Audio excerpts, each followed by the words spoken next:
કમોસમી વરસાદને પગલે ખેડૂતોને મોટા પાયે નુકસાન થયું છે અને હવે સરકાર સહાયની વાત કરી રહી છે।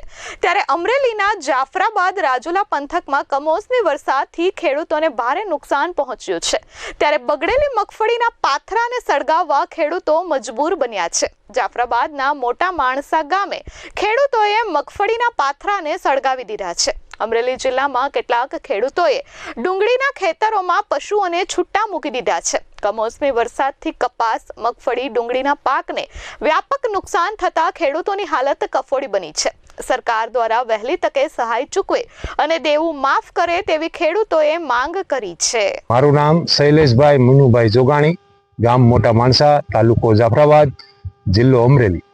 આજે મેં મારા ખેતરમાં 16 વીઘાની માંડવી વાવેલી છે।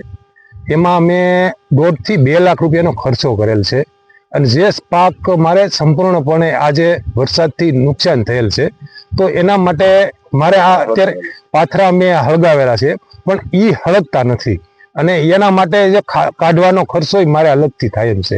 તેમ છતાં મારે અત્યારે માલઢોર માટે નીણ નથી। અમે તો અમારું પેટ ગુજરાન કરી લઈશું, પણ જે માલ છે, પશુ છે, તે એના માટે અમારે શું કરવાનું?